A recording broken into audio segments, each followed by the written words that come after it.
하나님의 말씀은 사사기 3장 7절에서 11절까지에 있는 말씀입니다.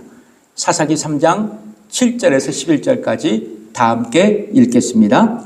이스라엘 자손이 여호와 목전에 악을 행하여 자기들의 하나님 여호와를 잊어버리고 바알들과 아세라들을 섬긴지라. 여호와께서 이스라엘에게 진노하사 그들을 메소드보다니 왕 구산 리사다임의 손을 파셨으므로 이스라엘 자손이 구산 리사다임을 8년을 섬겼더니 이스라엘 자손이 여호와께 부르짖음에 여호와께서 그들을 위하여 한 구원자를 세워 구원하게 하시니 그는 곧 갈렙의 아우 그나스의 아들 운니엘이라. 여호와의 신이 그에게 임하셨으므로 그가 이스라엘 사사가 되어 나가서 싸울 때에 여호와께서 메소보다니아 왕 구산 리사다임을 그 손에 붙이심에 운니엘이 손이 구산 리사다임을 이기니라. 그 땅에 태평한 지 40년에 그나스의 아들 운니엘이 죽었더라. 아멘. 오늘 본문의 말씀으로 약속의 땅 13번째입니다.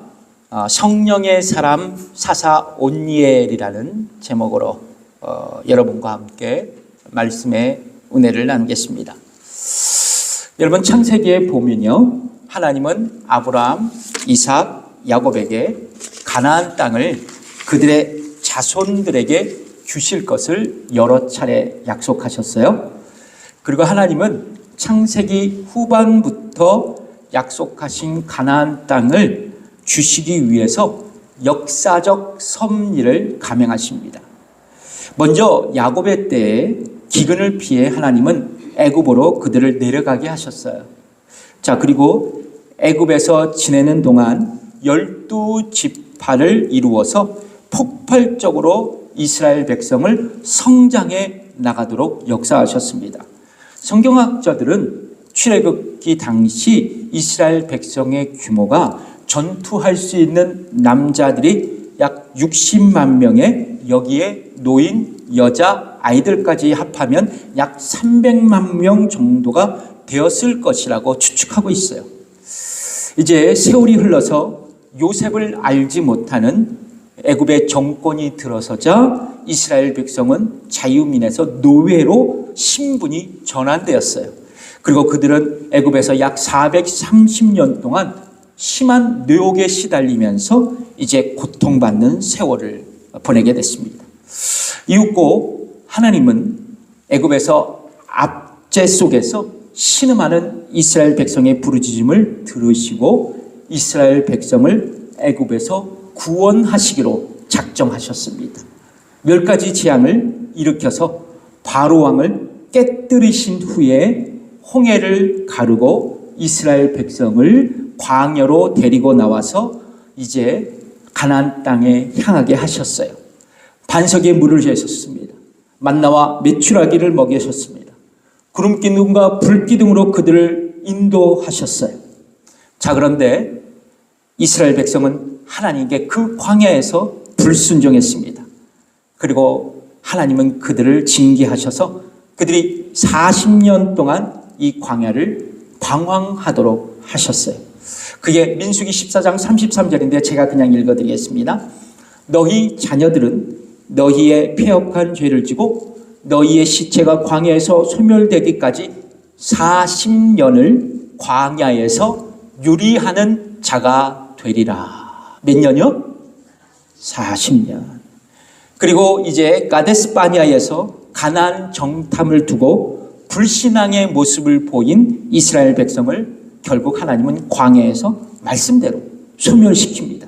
정확히 말하자면 성인 20세 이상의 남자들은 약속의 땅에 들어가지 못하고 이제 광야에서 다 죽고 말아요. 누구만 삽니까? 여호수아와 갈렙만 살아남습니다. 그리고 그 다음 세대가 여호수아를 중심으로 가나안 땅에 들어가서 가나안 정복 전쟁을 하죠. 그리고 이들까지 다 죽습니다. 이제 그 다음 세대가 가나안 땅에 정착하도록 하나님은 역사하셨습니다. 그러나 문제가 생겼어요. 어떤 문제냐면 가나안 땅에 정착한 3세대 이스라엘 백성들은 철저히 가나안 땅 사람들의 문화와 종교에 동화되어 살아가게 되었다라는 것이죠. 즉 가나안 사람들의 사고방식과 생활방식과 종교 생활을 답습하며 그들은 살아갔던 것입니다. 이윽고 이스라엘 백성, 이 3세대 이스라엘 백성은 하나님과 동시에 풍요로운 신이었던 가나안의 신이었던 다센의 신이었던 바알 신들과 아세라 신들을 섬기게 됩니다. 이스라엘은 세상과 타협하며 종교 혼합주의에 빠지게 되었던 것입니다. 성경은 이렇게 말씀하고 있죠. 오늘 본문 사사기 3장 7절의 말씀입니다. 읽겠습니다. 이스라엘 자손이 여호와 목전에 악을 행하여 자기들의 하나님 여호와를 잊어버리고 바알들과 아세라들을 섬긴지라. 성경은 뭐라고 말씀하세요? 이스라엘이 여호와 목전에서 악을 행하였다 말씀하고 있어요. 여호와의 목전에서 악을 행하였다. 여기서 여호와의 목전에서 악을 행하였다라는 것은 뭐냐면 이스라엘 백성이 여호와 하나님의 눈앞에서 악을 저질렀다는 겁니다. 하나님의 눈앞에서 하나님이 눈으로 보고 계시는데 그분 앞에서 악을 실행했다는 거예요. 여러분 한마디로 이스라엘 백성은 간이 부은 민족입니다. 하나님이 보고 계시는데 그 앞에서 악행을 했다는 겁니다. 여러분 이 문제는요 이스라엘 백성의 문제만의 이야기가 아니에요. 우리의 문제입니다. 여러분 동의하십니까? 그때 그 이야기가 아니라니까요. 지금 우리의 이야기가 될 수 있다는 겁니다. 여러분 하나님은 무한하신 분이세요. 어떤 분이에요? 무한하신 분이세요. 그래서 하나님은 모든 공간과 모든 시간의 제한으로부터 아주 자유로우신 분이십니다. 특별히 하나님은 우리가 살아가는 공간을 초월해서 모든 장소에 모든 도처에 우리와 함께 하시는 거예요. 그래서 시편 139편 7절에서 10절까지의 이 말씀이 이 하나님을 노래하고 있거든요. 읽어보겠습니다. 내가 주의 신을 떠나 어디로 가며 주의 앞에서 어디로 피하리이까? 내가 하늘에 올라갈지라도 거기 계시며 음부에 내 자리를 펼지라도 거기 계시나이다. 내가 새벽 날개를 치며 바다 끝에 가서 거할지라도 또 거기서도 주의 손이 나를 인도하시며 주의 오른손이 나를 붙드시리이다. 여러분 아무도 보지 않는 곳에서는 우리는 쉽게 죄를 지을 수 있어요. 여러분 맞습니까? 아무도 보지 않으면 내가 막 할 수 있다는 겁니다. 왜냐하면 사람들의 시선을 피할 수 있기 때문입니다. 그러나 이것은 불신자들이 믿음 없는 사람들이 생각하는 방식이에요. 여러분 거듭난 그리스도인들은 하나님이 내가 거하는 모든 곳에서 현존하시고 그리고 나를 지켜보신다는 것을 알고 믿을 수 있어야 돼요. 믿으십니까? 그리고 생각하고 말하고 행동해야 돼요. 하나님이 나를 지켜보고 계신다는 것을 생각하고 말하고 행동해야 된다는 겁니다. 그래야 하나님을 의식하며 절제 있는 삶을 살아갈 수 있어요. 선한 영향력으로 살아갈 수 있다는 겁니다. 만약 우리가 하나님이 무소부재하신 것을 알지도 못하고 믿지도 못한다면 결국 우리는 죄의 유혹에 빠질 수밖에 없어요. 죄의 유혹을 뿌리칠 수 없다는 거죠. 그러면 여러분 우리는 믿음의 결단을 해야 돼요. 어떤 결단이에요? 내가 죄의 유혹에 직면할 때 마주쳤을 때 하나님이 나를 보고 계신다는 것을 기억하고 생각하고 믿고 행동해야 된다는 겁니다. 아멘이십니까? 이게 여러분 굉장히 중요한 거예요. 우리 신앙생활에서. 그 옆분과 인사하겠습니다. 하나님은 옆분을 보면서 하나님은 당신을 언제나 지켜보고 계십니다. 그러니 조심하세요. 아멘이십니까? 예, 이게 우리 신앙생활이에요. 다른 게 신앙생활이 아닙니다. 오늘 본문에 보면요, 이스라엘 백성들이 여호와 하나님의 목전에서 뭐를 행했다고요? 악을 행하고 가나안 신들을 예배하게 됩니다. 근데 그 이유를 사사기 3장 7절에서 이렇게 말씀하고 있어요. 자기들의 하나님 여호와를 뭐 했다고요? 잊어버렸다고. 이스라엘 백성이 여호와 하나님을 잊어버렸다는 것은 순간적으로 그분을 망각했다는 뜻이 아니에요. 의도적으로 하나님을 무시하고 불신했다는 뜻입니다. 그렇다면 왜 가나안 땅에 정착한 이스라엘 백성들이 하나님을 무시하고 불신했을까요? 그것은 바로 자신들의 일상적 요구를 채워줄 가나안 신들을 그들이 선택했기 때문에 그래요. 신앙의 대상으로. 성도 여러분, 이스라엘 백성은 가나안 땅에 정착하면서 가나안 사람들의 생활 방식, 종교 생활에 동화되며 살아갔다고 말씀드렸어요. 그들은 가나안 땅에 살면서 자신들의 일상적 욕구를 충족시키기 위해서 다산과 풍요를 약속하는 바알들과 아세라를 하나님과 동시에 섬기고 예배드렸어요. 성도 여러분, 이스라엘 백성은 가나안 땅에서 행복한 생활을 약속하는 이방 신들을 바라보면서 동시에 하나님을 예배했던 것이죠. 한마디로 양다리 전략이었습니다. 마침내 하나님은 당신과 이방 신 사이에 양다리를 걸치고 살아갔던 이스라엘 백성들이 자신을 불신하신 것으로 판단하셨어요. 여러분, 우리의 신앙생활을 이렇게 뒤돌아보면 종종 한쪽은 하나님, 또 하나님 한쪽은 세상, 이렇게 양다리를 걸치며 우리가 살아갈 때가 있어요. 여러분, 궁극적으로 우리의 신앙의 대상은 누구예요? 우리의 신앙의 대상은 누구입니까? 세상이에요? 하나님이시죠. 알기는 잘하십니다. 하나님이세요. 여러분, 보통 우리는 세상을 행복하게 살아가기 위해서 먼저 뭘 생각하냐면 경제적으로 넉넉하게 살아가는 것으로 생각할 수 있어요. 이것이 행복의 기준점입니다. 자, 그래서 돈을 많이 벌어야 행복하게 살아간다. 잘 세이빙해야 내가 말년에 편해진다. 이런 생각을 하는 겁니다. 그래서 돈을 많이 벌고 저축도 많이 하는 거예요. 노후 생활을 대비해서 말이죠. 여러분, 우리는 행복한 삶을 위해서도 돈을 벌고 활발한 경제적 활동하고 잘 저축할 수 있어야 돼요. 저는 이것을 부정하는 게 아닙니다. 중요한 건 뭐냐? 돈은 행복을 위한 수단이 될 수는 있지만 신앙의 대상은 될 수가 없다는 거예요. 오직 하나님만이 우리의 신앙의 대상이 되어야 합니다. 왜요? 왜 하나님만이 우리의 신앙의 대상입니까? 하나님은 그분의 아들 예수 그리스도를 통해 우리를 구원해 주셨고 우리를 당신의 자녀로 삼아 주셨기 때문입니다. 뿐만 아니라 우리를 구원하시기 위해서 자기 아들까지 희생시킨 그분이 하나님이 당신의 자녀들에게 언제나 최상의 것으로 공급해 주시는 분이시기 때문에 그래요.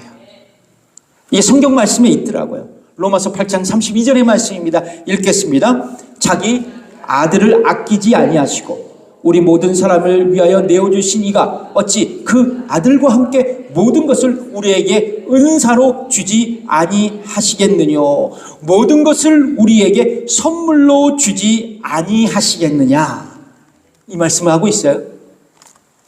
여러분, 우리가 나이가 들어갈수록 뭐가 있어야 된다 그래요? 우리가 나이가 들어갈수록 뭐가 있어야 돼요? 돈이 있어야 된다고 얘기합니다. 그래야 자식들한테 무시당하지 않고 당당하게 살아간다고 얘기해요. 여러분, 결코 이런 말 하지 마세요. 이런 말 하고 생각하는 그 순간 우리는 돈이 나의 우상이 되었다고, 나의 생애의 참된 만족이 되었다고 내가 스스로 자인하는 결과예요. 여러분, 이러한 모습은 가나안 땅에 들어가서 하나님과 동시에 우상을 섬기고 자신들의 삶의 만족을 누린 이스라엘 백성의 불신앙적인 모습을 대변하고 있는 겁니다. 그 모습과 같다는 거예요. 여러분, 우리는 일상적인 욕구를 가지고 세상을 살아갑니다. 그러니까 좋은 집, 좋은 차, 물질적인 여유, 건강하고 편안한 삶을 살려고 노력하고 소망해요. 그러나 더 중요한 것이 있습니다. 일상적인 욕구를 구하며 살아가기보다는 일상적인 욕구를 채워주실 뿐만 아니라 우리를 구원하시고 우리의 삶을 영원토록 책임져 주시는 그 하나님을 붙들며 살아가야 한다는 거예요. 이것이 우리의 신앙적인 결단이 될 수 있어야 합니다. 흥미로운 것은 우리가 이런 일상적인 욕구가 충분하게 채워지잖아요. 그야말로 평안하고 행복하게 살아간다면 우리는 하나님을 잊어버려요. 하나님을 기억하지 않습니다. 하나님은 이런 우리를 교육시키기 위해 우리의 일상적인 욕구를 무너뜨리세요. 즉, 하나님은 다시 당신을 믿음으로 바라볼 수 있도록 우리의 일상의 고난을 일시적으로 허용하신다는 겁니다. 하나님의 시간에 나의 삶의 균형을 완전히 깨뜨려 주세요.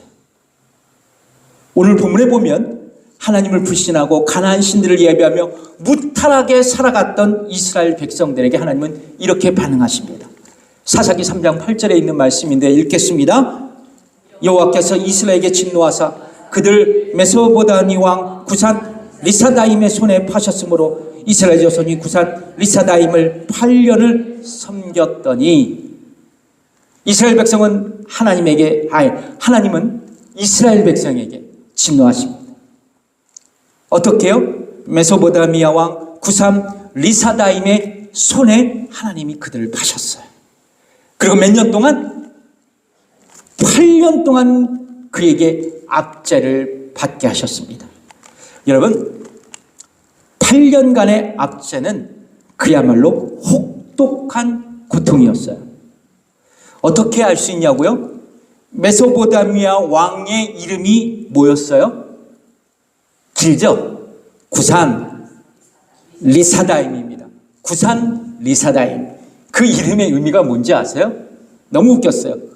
2배로 악한 구산, 지독한 빌런 구산, 악당 구산. 여러분, 쉽게 풀자면 그의 이름은 매우 사악한 구산, 구산왕, 나쁜 왕. 구산 리사다임의 이스라엘 백성을 어떻게 압제했는지 성경은 기록하지 않거든요. 근데 그의 이름에 걸맞게 이스라엘 백성을 8년간 혹독하게 다뤘다라는 것이죠. 이스라엘 백성은 고통 속에 하나님께 부르짖습니다. 근데 여기서 부르짖었다라는 것은 이스라엘 백성들이 자신의 죄를 회개했다는 의미가 결코 아니에요. 그냥 자신들이 당하고 있는 현실에 그들은 고통스러워서 신음하고 있었다는 것입니다. 그런데요, 하나님은 이들의 고통을 들으시고 그들을 불쌍히 여기셔서 그들을 구원하시기 위해서 누구를 세워요? 사사를 세우십니다. 여러분, 이 지점에서 우리는 중요한 영적인 교훈을 얻죠. 무서부지하신 하나님은 모든 곳에서 현존하시며 나를 지켜보시기 때문에 우리는 성경의 가르침대로 거룩한 삶으로 세상을 살아갈 수 있어야 돼요. 이게 지혜로운 삶입니다. 근데 더 나아가서 여러분, 하나님은 나를 항상 지켜보고 계시기 때문에 내가 어떤 고난 가운데에서도 승리할 수 있다는 거예요. 이것이 우리에게 복음이고 축복입니다. 여러분, 아멘이십니까? 예를 들어 볼까요? 마가복음 6장 후반부에 보면 예수님은 벳세다 광야에서 오병이어의 기적을 일으키십니다. 자, 예수님은 오병이어의 기적을 일으키신 다음 기도하시러 산으로 가셨어요. 사람들을 피해서. 동시에 주의 제자들은 배를 타고 갈릴리 호수를 건너게 됐습니다. 그런데요, 예수님의 제자들은 갈릴리 호수 한복판에서 풍랑을 만나게 되었고, 풍랑으로 인해 그들은 괴로이 노를 지고 있었어요. 주의 제자들은 감당할 수 없는 풍랑 속에서 모두가 초죽음이 되었어요. 그리고 이제 이런 상황 속에 아마도 성경에 나와 있지 아니하지만 제자들은 이런 고백을 했을지도 모릅니다. 우리가 풍랑과 더불어 힘겹게 싸우고 있는데 예수님은 지금 어디 계시는가? 우리도 마찬가지죠. 저와 여러분이 인생의 풍랑을 만날 때가 있어요. 시련을 당할 때가 있습니다. 그때 여러분, 우리는 어떻게 반응합니까? 주님 어디 계십니까? 지금 무엇을 하고 계십니까? 왜 이런 풍랑 속에 나를 홀로 버려 두십니까? 라고 고백할 수 있잖아요. 원망할 수 있잖아요. 그런데 여러분, 이런 우리에게 성경은 우리에게 이렇게 말씀합니다. 마가복음 6장 48절 말씀인데요. 같이 읽어보겠습니다. 시작. 바람이 거스림으로 제자들이 괴로이 노 젓는 것을 보시고. 누가 보셨다라는 거예요? 괴로이 노를 짓는 것을 누가 보셨다 그래요? 산에서 기도하시는 주님께서 그들을 보셨다는 겁니다. 그냥 멀리서 멀뚱멀뚱하게 서서 보신 게 아니라 산에 뭐 하러 가셨어요? 기도하러 가셨잖아요. 기도하시면서 풍랑에 흔들리는 제자를 보시고 안타까운 마음으로 주님은 기도하고 계셨다는 거예요. 여러분, 우리가 인생의 바다에서 풍랑을 만나 힘겹게 노를 지고 있을 때 기억해야 할 것이 있습니다. 우리는 홀로가 아니라는 겁니다. 혼자가 아니에요. 우리를 지켜보고 계시는 분이 있다는 것입니다. 그분이 누구예요? 부활하셔서 하나님 우편에 앉으셔서 우리를 노심초사 우리를 위해서 기도하시는 예수님입니다. 그분이 우리를 지켜보고 계신다는 겁니다. 아멘이십니까? 여러분, 이것이 복음이에요. 하나님은 이스라엘 백성의 고통을 들으시고 그들을 구원하시기 위해서 온니엘이란 사람을 사사로 세우셨습니다. 여러분 보시다시피 사사는 히브리어로 소페트라고 합니다. 소페트. 사사는 일종의 재판관이자 장군이었어요. 군사적 지도자였습니다. 사사 온니엘은 갈렙의 동생 그나스의 아들입니다. 그러면 촌수가 어떻게 돼요? 갈렙하고 갈렙의 조카입니다. 사사기 1장에 보면 온니엘은 드발을 점령한 용사였습니다. 그 공로로 자기 삼촌 딸 악사와 혼인을 하게 됩니다. 그리고 그는 유다 지파의 사사로 장군으로 세움을 받게 되었습니다. 자, 그런데 흥미로운 것은요, 여호와의 영이 온니엘에게 임하였습니다. 여호와의 영에 사로잡힌 온니엘은 메소포타미아 왕 구산 리사다임을 전쟁에서 물리치고 승리하게 돼요. 악당 구산을 말이죠. 이스라엘 백성을 구원하게 됩니다. 사사기 3장 10절의 말씀인데 읽겠습니다. 여호와의 신이 그에게 임하셨으므로 그가 이스라엘 사사가 되어 나가서 싸울 때 여호와께서 메소포타미아 왕 구산 리사다임을 그 손에 붙이시매 엘리에우 온니엘의 손이 구산 리사다임을 이기니라. 구약 성경에 보시면요, 성령님은 천지 창조 때부터 성부 하나님과 함께 동역하시면서 천지를 창조하셨어요. 창세기 1장 2절의 말씀이죠. 읽어보겠습니다. 시작. 땅이 혼돈하고 공허하며 흑암이 깊음 위에 있고 하나님의 신은 수면 위에 운행하시니라. 천지 창조 때부터 같이 하셨어요. 그리고 성령님은 시대별로 사람들에게 임하셔서 특별한 사명을 감당할 수 있도록 지혜와 능력을 공급하신 분이십니다. 여러분, 예를 들어 볼까요? 성령님은요, 모세에게 임하셔서 그에게 이스라엘 백성을 인도할 능력과 지혜를 부여해 주셨습니다. 성경에 기록되어 있어요. 또한 오홀리압과 불살랄에게 임하셔서 성막을 건축할 지혜와 재능을 또한 그들에게 주셨습니다. 그리고 성령님은 여호수아에게도 임하셔서 이스라엘 백성의 지도자로서의 역할을 감당케 하셨어요. 특별한 능력과 지혜를 주신 것입니다. 그런데 오늘 본문에 등장하는 온니엘에게도 하나님의 영이 임하시고 그에게 능력을 주셔서 압제받는 이스라엘 백성을 구원하도록 역사하셨습니다. 그러니까 구원의 역사는 누구의 은혜예요? 하나님의 은혜예요. 여러분, 이 점에서 우리가 아주 중요한 영적인 교훈을 저는 발견했어요. 우리가 하나님의 사명을 감당하기 위해서는 성령으로 충만해야 한다는 겁니다. 여러분 동의하십니까?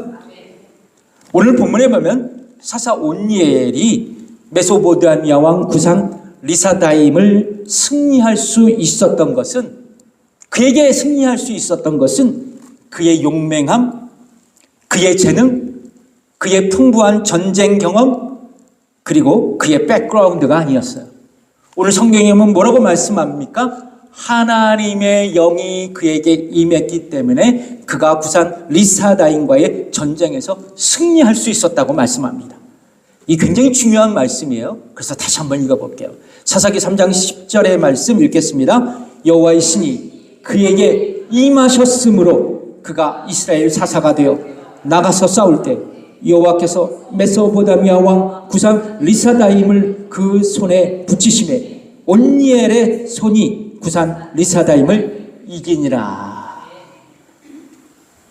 이처럼 온니엘이 하나님 앞에 아름답게 쓰임받을 수 있었던 이유는 바로 성령 충만한 사람이었기 때문입니다.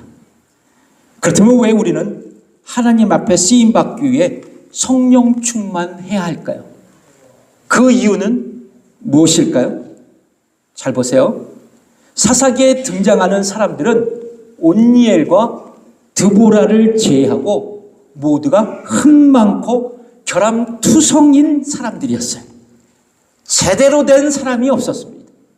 이제 앞으로 여러분들이 함께 나눌 거예요, 그 이야기를. 예를 들면 기도원 하면 기도의 용사라고 우리는 생각하잖아요. 근데 성경에 보면 기도원은 의심이 많은 사람이었어요. 기도원은 하나님께서 미디안 사람, 아말렉 사람, 동방 사람들의 손에서 이스라엘 백성을 구원하실 것인지를 확인하고자 양털 시험을 하나님께 요청했습니다. 그 양털 시험이 뭐냐면요, 그는 먼저 이슬이 양털에만 있고 사면을 사면 땅을 마르게 해주시면 이스라엘 백성을 구원하시겠다는 하나님의 사인으로 알겠다고 말합니다. 그 다음날 하나님께서 그렇게 역사하셨어요. 응답하셨습니다. 그러나 기드온은 하나님의 응답을 믿지 못해요. 반대로 이런 요구를 합니다. 양털만 마르고 사면 땅에 이슬이 있게 해달라고 다시 요구해요. 하나님은 그 요구도 들어주셨어요. 여러분, 그는 참 의심 많은 사람이었습니다. 그러기에 그는 하나님 앞에 쓰임받기 위해 뭐가 필요했어요? 성령 충만이 필요한 거예요. 여러분, 그래서 사사기 6장 34절에 이 말씀이 있습니다. 읽겠습니다. 여호와의 신이 기드온에게 강림하시니 기드온이 나팔을 불매 아비에셀 족속이 다 모여서 그를 쫓았다고 말입니다. 여러분, 삼손을 생각해 보세요. 삼손은 태어날 때부터 뭘로 태어났어요? 나시린으로 태어났죠.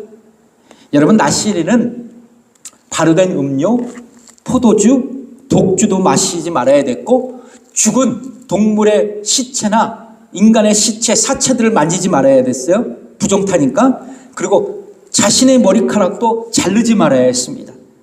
여러분, 삼손의 이야기를 쭉 읽어보면요, 잔치에 가서 포도도 좀 마셨고요, 그리고 사자의 사체에서 꿀을 빨아먹었고요, 사사기 16장에 보면 머리카락도 자르고요, 게다가 블레셋 땅 소렉 골짜기에 살던 여인 드릴라와 아주 뜨거운 연애도 하게 됩니다. 여러분, 그야말로 문제투성이 사나이였고 하나님 앞에 쓰임받지 못할 구적격자였습니다. 그러나 그는 하나님의 영으로 충만하여 하나님 앞에 아름답게 쓰임을 받았어요. 사사기 15장 14절에서 15절 읽겠습니다. 삼손이 레이의 이름에 블레셋 사람이 그에게로 마주 나가며 소리 지르는 동시에 여호와의 신의 권능이 삼손에게 임하며 그 팔 위에 줄이 불탄 삼과 같아서 그 결박되었던 손에서 떨어진지라. 삼손이 나귀의 새 턱뼈를 보고 손을 내밀어 취하고 그것으로 1,000명을 죽였더라. 마찬가지예요. 우리도 하나님께 쓰임받기 위해서는 성령 충만해야 됩니다. 이걸 바꾸어 말하면 성령 충만한 사람만이 하나님 앞에 아름답게 쓰임받을 수 있다는 겁니다. 그렇다면 왜 우리는 하나님 앞에 아름답게 쓰임받기 위해 성령으로 충만해야 되나? 방금 전에도 말씀드렸죠. 그것은 바로 저와 여러분이 문제투성이인 인생이기 때문입니다. 문제가 많아요. 결함도 많고요. 성숙되지 못한 인격을 가지고 있기 때문입니다. 예를 들면요. 내가 재능이 많아요. 말솜씨도 탁월합니다.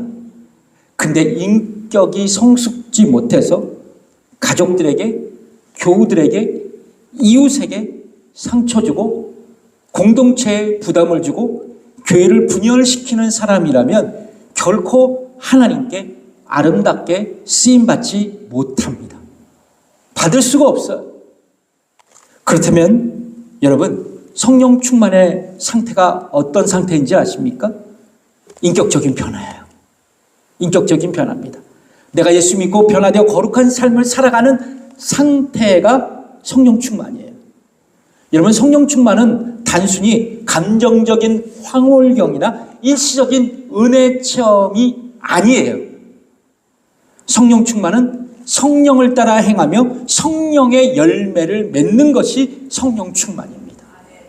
그래서 갈라디아서 5장 22절에서 23절의 말씀이 그 말씀하고 있잖아요. 읽겠습니다. 오직 성령의 열매는 사랑과 실학과 화평과 오래 참음과 자비와 양성과 충성과 온유와 절제니 이 같은 것을 금지할 법이 없느니라.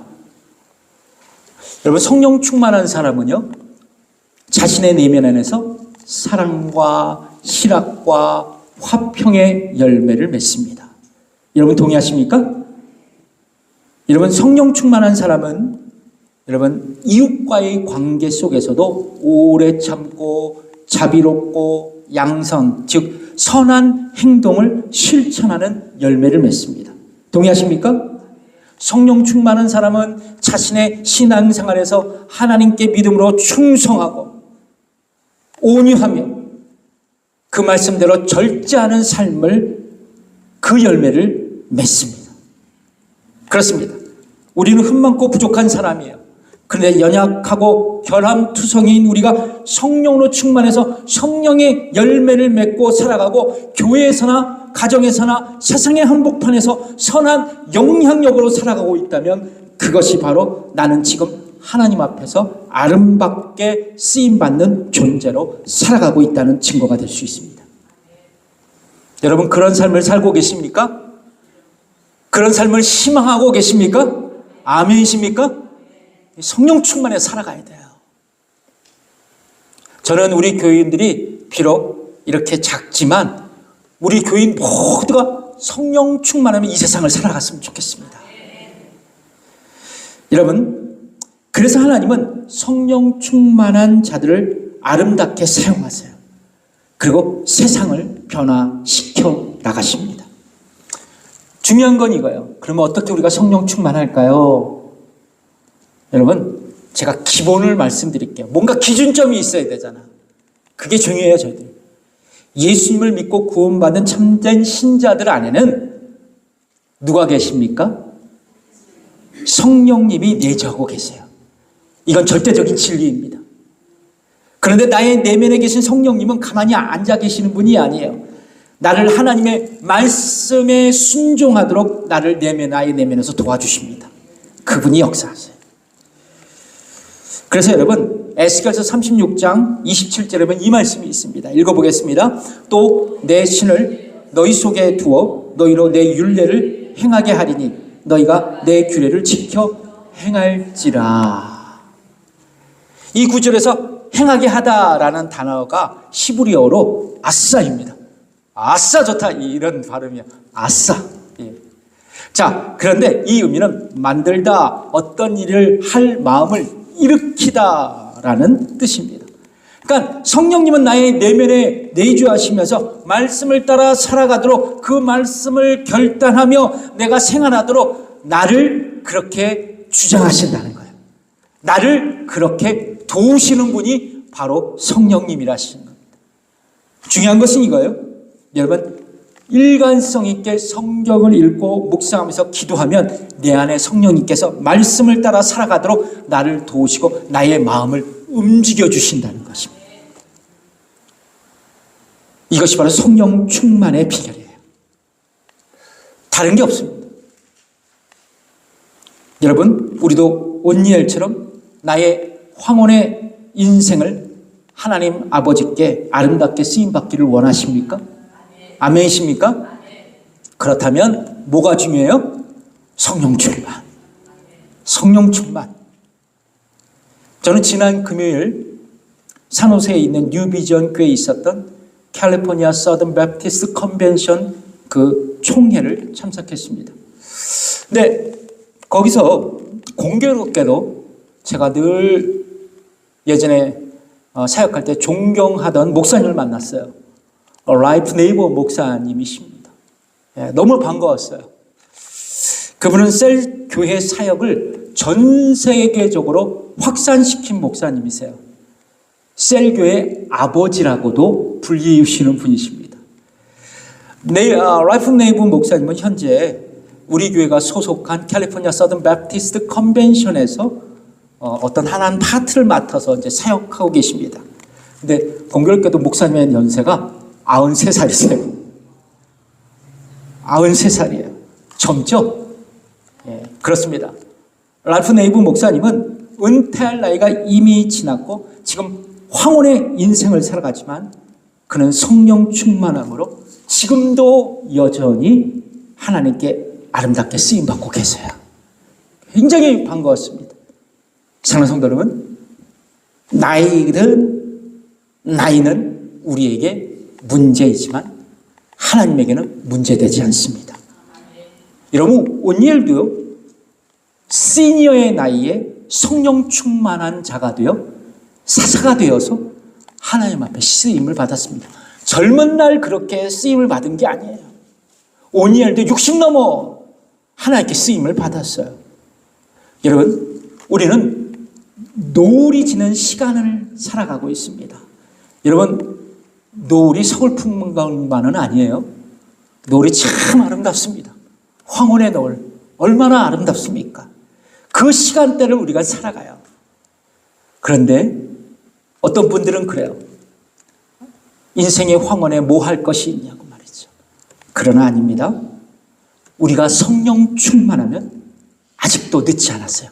하나님께서 아름답게 쓰실 도구로 살아가실 수 있습니다. 아멘이십니까? 우리 끝날 때쯤 돼서 옆분과 축복합시다. 성령 충만합시다. 옆분과 축복해요. 성령 충만합시다. 왜 나만 쳐다봐요? 성령 충만합시다. 하나님 앞에 쓰임 받읍시다. 아멘이십니까? 기도하겠습니다.